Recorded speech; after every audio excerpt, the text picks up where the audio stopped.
레드불에서 일어나고 있는 것은 진정한 재구성입니다. 사실 일이 제대로 돌아가지 않을 때는 바꿔야 합니다. 페라리는 과거의 비노토에서 바스레로의 바통 터치가 있었을 때 이미 이런 순간을 겪었습니다. 그리고 레드불도 지금 이 순간을 겪고 있는데 이는 단일 좌석차의 셰시인 RB22가 제대로 작동하지 않고 내부의 위계 질서도 최상은 아니기 때문입니다. 작년 크리스티안 호너까지 팀을 떠난 이후 팀 내에서 진정한 리더십이 사라졌습니다. 2025년 하반기에 좋은 시기가 있었음에도 불구하고 2026년 초반은 밀턴 케인스 팀에게 재앙과도 같습니다. 이런 이유로 레드불에는 전 페라리 출신 인사도 합류하게 되었습니다. 오늘 영상에서 보시다시피 내부적으로도 재조직이 이루어졌습니다. 우리는 ADU 시스템과 마이애미 EU 팀들이 이를 어떻게 활용할 수 있을지에 대해서도 이야기해야 합니다. 여러 팀에게 이득이 될 수 있는 작은 조항이 있으며 베르스타펜에 대한 일요일의 발언에도 주목해야 합니다. 이제 바로 시작하겠습니다. 레드불에서 일어나고 있는 일은 단순한 내부 재조직이 아닙니다. 훨씬 더 깊은 변화입니다. 왜냐하면 한 팀이 인원, 역할, 기준 그리고 위계 질서를 한꺼번에 바꾸기 시작한다는 것은 단순히 몇 가지 세부 사항을 수정하는 것이 아니라 스스로를 다시 구축하려고 한다라는 의미이기 때문입니다. 그리고 오늘 신호는 매우 분명합니다. 레드불은 기술 부문에서 새로운 일련의 변화를 발표했습니다. 메시지는 매우 간단합니다. 몇 달간의 충격, 무거운 책임, 그리고 팀이 모두에게 익숙하게 만들었던 기준과는 거리가 먼 결과들 이후에 밀턴 케인스에서는 기다리는 것만으로는 충분하지 않다는 것을 깨달았고 직접 개입해야 한다고 판단했습니다. 가장 주목해야 할 첫 번째 이름은 벤 워터하우스입니다. 그는 즉시 훨씬 더 중심적인 역할을 맡게 됩니다. 실제로 그는 Chief Performance and Design Engineer, 최고 성능 및 디자인 엔지니어가 되어 디자인 부문과 차량 성능 부문에 대한 책임이 확대됩니다. 즉 레드불은 현재 포뮬러1에서 거의 모든 것을 결정하는 두 핵심 부서를 더욱 긴밀하게 연결하려고 하고 있습니다. 단순히 자동차가 어떻게 탄생하는지만이 아니라 그 자동차가 이론적인 잠재력을 실제 트랙에서 진짜 성능으로 어떻게 전환하는지가 더욱 중요합니다. 그리고 이것은 사소한 부분이 아닙니다. 바로 그 지점에 현재 레드불의 가장 큰 문제 중 하나가 있는 것으로 보이기 때문입니다. 최근 몇 주간의 분위기를 살펴보면 팀이 단순히 느린 차량을 가진 것이 아니라 무엇보다도 이해하기 어렵고 초점을 맞추기 힘들며 제대로 작동하게 만들기 어려운 차량을 가지고 있다는 느낌이 듭니다. 그리고 바로 그렇기 때문에 워터하우스의 승진이 이렇게 큰 의미를 갖는 것입니다. 이것은 단순한 경력 상승이 아니라 최근 몇 달 동안 많은 기준점을 잃어버린 조직에 더 명확한 기술적 방향성을 부여하려는 매우 구체적인 시도입니다. 그리고 또 다른 이름이 있습니다. 바로 그 이름이 자연스럽게 화제가 되는 안드레아 란디입니다. 7월 1일부터 그는 공식적으로 레드불의 Head of 퍼포먼스 책임자로 합류하게 되며 레드불에서 하는 모든 일을 바로 워터하우스에게 직접 보고하게 됩니다. 그리고 그의 프로필은 매우 흥미로운데 이는 오늘날 어려움을 겪고 있는 팀에 꼭 필요한 인물상을 완벽하게 보여주기 때문입니다. 그는 다양한 경험을 가지고 있고 여러 환경에 대한 지식과 성과를 세밀하게 읽어내는 능력을 갖추고 있습니다. 란디는 페라리에서 중요한 경력을 쌓았으며 그곳에서 차량 퍼포먼스 분야에서 일했습니다. 하지만 그는 이미 레이싱 불스에서 디퓨티 테크니컬 다이렉터 부기술이사 역할을 맡았던 만큼 레드불의 세계도 잘 알고 있습니다. 그러니 우리는 시장에서 아무나 데려온 인물을 이야기하는 것이 아니라 이미 레드불의 방식을 잘 아는 동시에 다른 곳에서도 쌓은 기술적 경험을 함께 지닌 인물을 이야기하는 것입니다. 이런 시기에 균형을 되찾아야 하는 팀에게 있어 이는 매우 합리적인 선택입니다. 왜냐하면 진짜 핵심은 바로 이것이기 때문입니다. 오늘날의 레드불은 2년에서 3년 전의 레드불과는 더 이상 같지 않다는 점입니다. 그리고 아마도 과거의 시선으로 계속 바라보는 것은 의미가 없을지도 모릅니다. 최근 몇 달 동안 팀은 매우 중요한 인재들을 잃었습니다. 먼저 에이드리언 뉴이, 그 다음은 크리스티안 호너, 그리고 헬무트 마르코, 이제는 람비아세가 맥라렌으로 떠날 미래까지 이어지고 있습니다. 그리고 이 이름들 주변에는 기술 부서, 정비사, 커뮤니케이션, 내부 구조 등에서 덜 알려졌지만 그만큼 중요한 많은 이동이 있었습니다. 이런 일이 벌어질 때 문제는 단순히 누구를 잃는지가 아닙니다. 문제는 경험, 자동화된 시스템, 내부 기억, 그리고 인간적인 균형을 잃는다는 점입니다. 포뮬러1에서 거의 위대한 기술적 영감만큼이나 중요한 그 보이지 않는 연속성을 잃게 됩니다. 그리고 바로 이 지점에서 혁명이라는 단어가 과장된 제목이 아니라 꽤 현실적인 묘사가 됩니다. 왜냐하면 이제 새로운 국면에 접어든 레드불은 더 이상 호너, 마르코, 뉴이의 안정성 위에 세워진 지배적인 팀이 아니기 때문입니다. 이제 레드불은 그레이엄 맥키스의 지휘 아래 더 기업적이고 더 수직적이며 어쩌면 더 차가운 구조로 스스로를 재정의하려고 시도하는 팀입니다. 문제는 이 변화가 일어나는 동안 자동차가 제대로 작동하지 않고 있고 맥스 페르스타폰이 모든 것을 주의 깊게 지켜보고 있다는 점입니다. 수치만 봐도 이미 상황이 매우 심각하다는 것을 알 수 있습니다. 레드불은 현재 컨스트럭터 챔피언십에서 단 16점으로 6위에 머물러 있고 드라이버 부문에서도 최근의 기준과는 거리가 먼 상황입니다. 페르스타펀과 아자르는 신뢰성 문제와 드러난 바에 따르면 단순히 최고 팀들보다 못한 것만이 아닌 여러 문제를 가진 단일 좌석 머신과 함께 해야 했습니다. 기술적인 해석, 밸런스, 주행성, 그리고 꾸준히 성능을 끌어내는 능력 등 모든 면에서 정말 복잡한 상황입니다. 따라서 이런 상황과 내부 구조 조정은 갑자기 생긴 것이 아닙니다. 레드불이 문제를 스스로 해결할 수 없다는 것을 깨달았기 때문에 시작된 것입니다. 워터하우스를 승진시키고 란디를 영입하는 것은 성능 부문에서 더 강력한 의사결정 체계를 재구축하려는 시도입니다. 이는 오늘날 확신이 필요한 기술 부서에 새로운 중심축을 부여하려는 시도이기도 합니다. 또한 지난 몇 달간의 모든 충격 이후에는 단순한 말이 아니라 구체적인 조직적 대응이 필요했다는 점을 간접적으로 인정하는 것이기도 합니다. 그리고 간과해서는 안 될 또 다른 측면이 있습니다. 란디는 즉시 합류하는 것이 아니라 2026년 7월 1일부터 시작하게 됩니다. 이것은 레드불이 즉각적으로는 이미 새로운 사이클과 새로운 역할에서 활동 중인 워터하우스를 통해 그리고 중장기적으로도 동시에 준비하고 있다는 의미입니다. 지금은 임시방편으로 대응하고 있지만 시즌 후반과 가까운 미래를 위해 더 안정적인 구조를 구축하려 하고 있습니다. 요컨대 밀턴 케인즈에 전해지는 메시지는 꽤 분명합니다. 레드불은 진정으로 제국 이후의 단계에 진입하고 있습니다. 이제는 관성에만 의존해서 살아갈 수 있는 팀도 아니고 단지 이름값만으로 버틸 수 있는 팀도 아닙니다. 이제 레드불은 다시 시작할 수 있는 능력, 부서를 재조직할 수 있는 능력, 인재를 끌어들일 수 있는 능력, 그리고 이전의 우승 사이클을 만들었던 인물들에 의존하지 않고도 강력한 머신을 다시 개발할 수 있는 능력을 증명해야 합니다. 이런 맥락에서 페라리 출신인 란디의 영입과 워터하우스의 승진은 단순한 내부 인사 뉴스가 아니라 레드불이 다시 일어서기 위해 매우 냉혹한 현실을 받아들였다는 신호입니다. 먼저 레드불이 지금 어떤 팀이 되고 싶은지 이해해야 합니다. 왜냐하면 위대한 팀은 단지 지배할 때만 드러나는 것이 아니라 무엇보다도 균열에서 다시 재건해야 할 때 진정한 모습을 보여주기 때문입니다. 일반적으로 레드불은 팀 내부 인물이나 스태프, 특히 기술적인 측면뿐만 아니라 드라이버 측면에서도 해고에 익숙한 팀입니다. 우리는 과거에도 두 번째 드라이버를 갑작스럽게 교체하는 모습을 봤고 심지어 작년에도 그랬습니다. 하자르 이전에는 츠노다가 있었고 로슨도 봤으며 이처럼 정말 많은 빠른 교체가 있었습니다. 하지만 이번 경우에는 레드불이 내부적으로 재조직을 하기로 결정했고 외부에서 영입을 하여 랜디를 데려왔습니다. 랜디는 분명히 매우 신뢰할 수 있는 엔지니어로 페라리 출신이며 레이싱 불스에서도 일한 경험이 있습니다. 그래서 그는 다른 팀에서 얻은 경험을 제공할 수 있고 레드불이 처음부터 다시 재건하는 데 있어 추가적인 동기부여도 줄 수 있습니다. 그리고 내부적으로 벤 워터하우스를 통한 재구성에도 주목해야 합니다. 워터하우스는 앞으로 피에르 와슈의 역할을 맡게 될 수도 있는데 만약 와슈가 장기적으로 신뢰를 얻지 못한다면 그런 일이 일어날 수 있습니다. 하지만 보시다시피 현재 레드불은 메키어와 와슈 모두에게 연속성을 부여하고 있습니다. 이번에 막 시작된 이 기술 사이클에서 레드불은 아직 설득력을 보여주지 못하고 있습니다. 과거에도 와슈는 그라운드 이펙트가 적용된 마지막 레드불에서 설득력을 주지 못했지만 그럼에도 불구하고 이번 기술 사이클에서는 연속성을 유지하고 있습니다. 어떻게 될지 좀 더 지켜봐야겠지만 당장 해고하지 않는 것도 이해가 됩니다. 하지만 장기적으로도 설득력을 보여주지 못한다면 해고를 고려할 수도 있을 것입니다. 하지만 레드불은 어떻게 이런 상황에 처하게 된 걸까요? 레드불은 그들의 우승 사이클이 끝난 팀이기 때문입니다. 그래서 내부에서 일하는 모든 엔지니어와 기술자들이 더 많은 안정성을 제공하고 우승하는 팀의 방향으로 이동하게 됩니다. 이번 경우에는 맥라렌이 떠오르지만 메르세데스도 마찬가지입니다. 그래서 레드불은 메르세데스가 그라운드 이펙트 시대 초기에 겪었던 상황을 지금 겪고 있는 것입니다. 기억하신다면 메르세데스는 그라운드 이펙트 시대가 시작된 후 사이드포드가 없는 메르세데스, 즉 메르세데스 W13이 운전하기 힘들었던 시절에 많은 기술자들이 팀을 떠나 다른 팀으로 옮겼습니다. 바로 지금 레드불이 그 시기를 겪고 있는 것입니다. 오늘날의 레드불은 2년에서 3년 전 거의 모든 경기를 싱가포르를 제외하고 우승했던 2023년의 레드불과는 더 이상 같지 않습니다. 지금의 레드불은 내부 조직 면에서도 훨씬 더 취약해진 상태입니다. 이제 크리스티안 호너도 없고 에이드리언 뉴이도 없으며 헬무트 마르코도 없습니다. 그러니까 지금의 레드불은 완전히 다른 팀이 된 셈입니다. 조나단 휘틀리 역시 이제 이 레드불에 없습니다. 그래서 결국 처음부터 다시 재건해야 하는 상황이고 많은 엔지니어들이 팀을 떠나고 있기 때문에 상황이 매우 민감합니다. 그래서 앞으로 어떻게 재건할지 지켜봐야 하고 맥스 페르스타펜이라는 변수도 주의해야 합니다.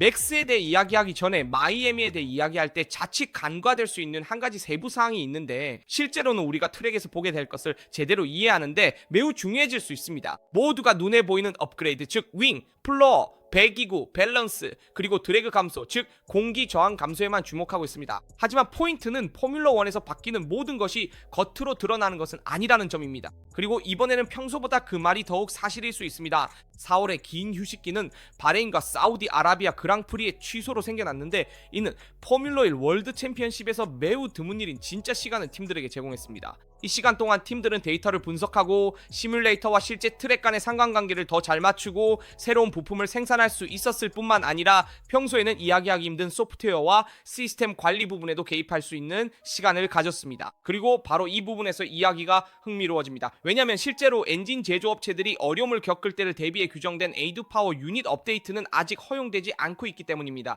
하지만 5번째 경기, 즉 캐나다 그랑프리까지는 각 팀이 소프트웨어 개정을 횟수 제한 없이 자유롭게 도입할 수 있습니다. 하지만 그 시점 이후, 즉 2026년부터는 규정표에 명시된 각 요소마다 5번의 개정 제한이 적용됩니다. 쉽게 말하면 캐나다 그랑프리 이전까지는 파워 유닛의 하드웨어를 공식적으로 건드리지 않더라도 소프트웨어를 수정함으로써 여전히 많은 변화를 시도할 수 있는 기회가 남아있다는 뜻입니다. 그리고 한 달 동안 경기가 없는 상황에서 아무도 이 기회를 이용하지 않을 거라고 상상하기는 매우 어렵습니다. 따라서 마이애미는 단순히 많은 공기 역학적 업그레이드가 있는 한 경기를 넘어설 위험이 있습니다. 우리는 또한 2가지 개발 단계가 겹쳐있는 첫 번째 경기를 보게 될 것입니다. 하나는 눈에 띄게 드러난 사진으로 남길 수 있는 것이고, 다른 하나는 차량의 행동을 통해서만 짐작할 수 있는 숨겨진 단계입니다. 그리고 바로 이런 이유로 페라리는 엄청난 무게감을 안고 플로리다에 도착합니다. 마라넬로에서 단순히 시즌 초반에 하는 전형적인 소폭 수정만 오는 것이 아니라 전해지는 바에 따르면 대대적으로 재설계된 페라리 SF26이 도착하고 있기 때문입니다. 기본적인 아이디어는 꽤나 명확합니다. 페라리는 차를 더 가볍게 만들고 직선 주행에서 덜 제약받게 하며 전진 저항, 즉 드래그를 줄이고 동시에 전체 패키지의 밸런스를 개선하고자 합니다. 이 작업은 결코 간단하지 않습니다. 드래그를 줄이면서 다운포스를 너무 많이 잃지 않으려고 하며 바로 포뮬러 1 프로젝트에서 가장 민감한 영역에 들어가게 되기 때문입니다. 바로 그 지점에서 자신의 차가 정말로 여유가 있는지, 아니면 직선에서 얻는 이득이 코너에서 너무 큰 대가를 치르게 하는지 알 수 있습니다. 소문에 따르면 이번 개입은 유명한 마카레나 윙을 훨씬 넘어설 것이라고 합니다. 전면 윙, 배기구 영역, 유동 관리에서 재해석된 개념들, 그리고 사실상 차량의 상당히 넓은 부분이 크게 바뀌는 등 다양한 변경 사항들이 논의되고 있습니다. 완전히 철학이 뒤바뀌는 혁명은 아니지만 오늘날 우리가 알고 있는 페라리 SF26의 중요한 진화임은 분명합니다. 소프트웨어 측면에서도 마찬가지입니다. 그리고 가장 흥미로운 점은 바로 이것입니다. 페라리는 차량의 개념을 버리려는 것이 아니라 이를 더 가볍게 하고 해방시키며 더 잘 작동하도록 만들고자 한다는 것입니다. 다시 말해 마라넬로에서는 이 프로젝트를 부정할 것이 아니라 더 효율적으로 만들어야 한다는 것을 깨달은 것과 같습니다. 드래그를 줄이고 공기역학적 품질을 높이며 더 많은 무료 성능을 얻는 것이죠. 왜냐하면 2026년의 포뮬러 1에서는 에너지, 저항, 다운포스 간의 관계가 과거보다 훨씬 더 미묘해졌기 때문에 아주 작은 변화만으로도 차량의 거동이 완전히 달라질 수 있기 때문입니다. 실제로 마이애미에서는 페라리뿐만 아니라 정말로 판도가 뒤바뀔 수도 있습니다. 사실 모든 팀들이 정도의 차이는 있지만 미국에 매우 대대적인 업그레이드를 가지고 옵니다. 이것은 기술 사이클의 첫 해에 자연스럽게 나타나는 결과입니다. 차량들은 아직 젊고 아직 완성되지 않았으며 여전히 엄청난 발전 가능성을 지니고 있습니다. 규정의 마지막 해에는 0.05초를 줄이는 것도 힘들었지만 지금은 정말로 어디를 개선해야 하는지 제대로 파악했다면 0.5초, 때로는 그 이상도 쉽게 단축할 수 있습니다.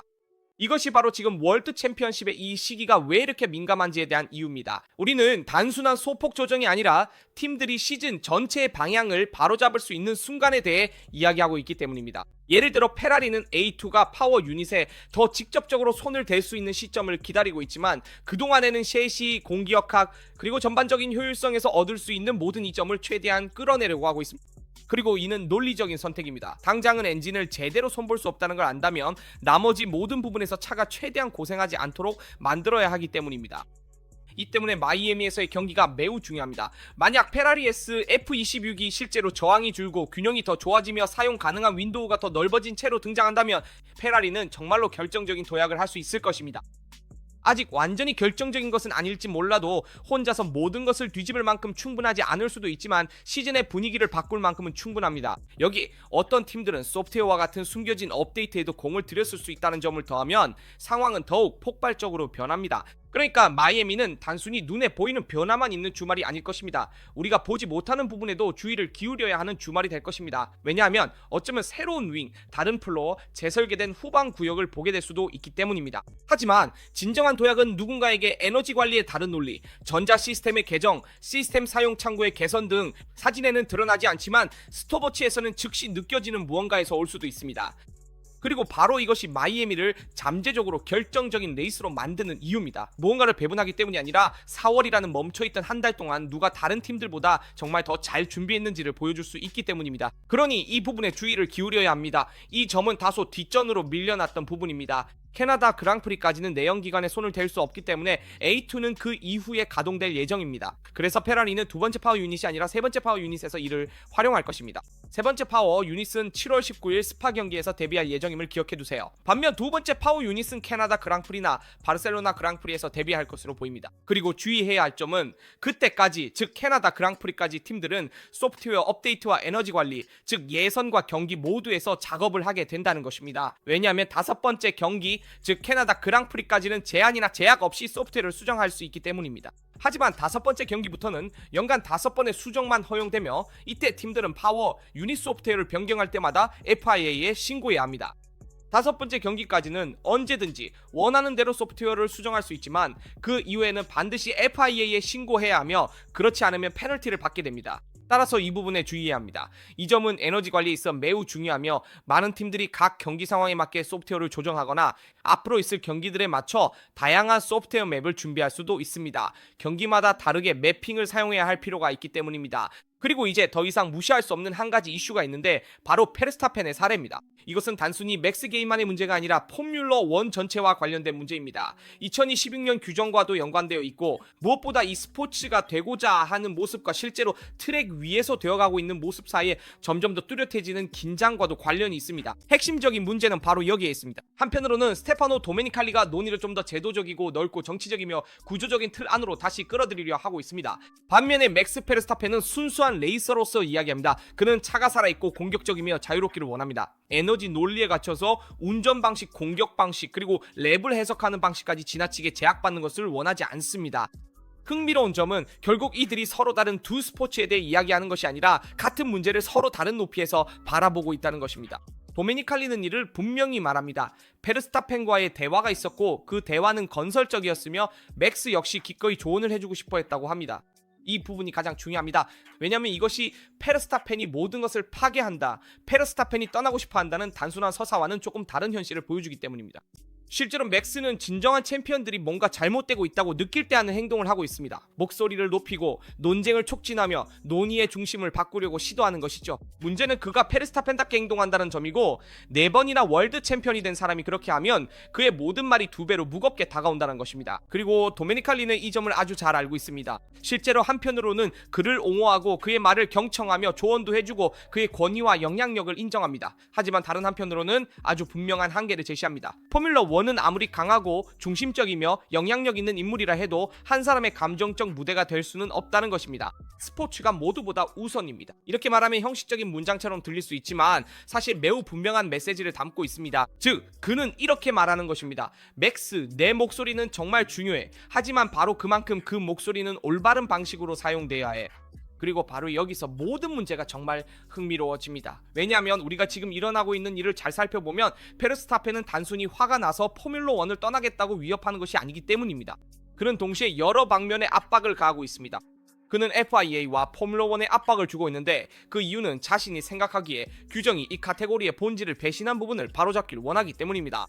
하지만 동시에 그는 레드불에게도 압박을 가하고 있습니다. 왜냐하면 지금 그는 자신의 기준에 미치지 못하는 차를 갖게 되었고 예전보다 훨씬 덜 통제할 수 있는 기술적 환경에 놓여 있기 때문입니다. 실제로 그는 두 가지 다른 게임을 하고 있습니다. 하나는 정치적인 것이고 하나는 스포츠적인 것입니다.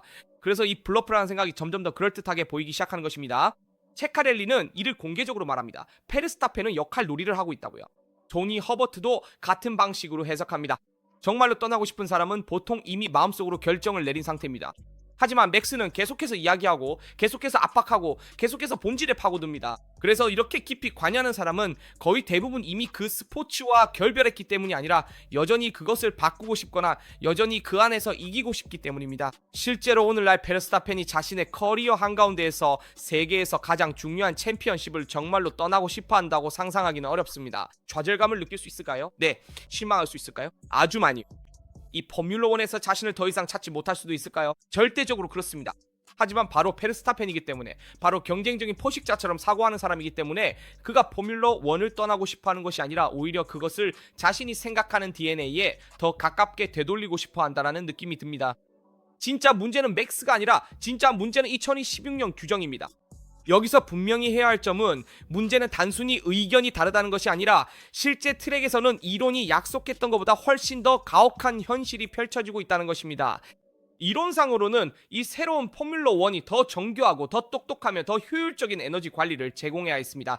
현실에서는 적어도 지금까지는 너무 자주 인위적인 역학을 만들어냈습니다. 그 결과 드라이버들은 여러 직선 구간에서 에너지를 최대한 효율적으로 관리하기 위해 엑셀을 떼야 하고, 그로 인해 최고 카테고리에서 기대하는 것보다 훨씬 제한된 자유로 브레이킹 구간을 맞이하게 됩니다. 드라이버들은 한 개까지 공격하기보다는 에너지를 더 많이 관리해야 합니다. 실제로 FIA가 고안한 두 가지 주요 보안책, 즉 메르세데스와 레드불이 활용한 유명한 램프 다운과 범포 차지 모두 그 한계를 드러내고 있습니다. 첫 번째는 일정 속도를 넘어서면 전기 출력의 감소를 완화하여 출력 저하가 더 자연스럽게 느껴지도록 하는 것이 목적이었습니다.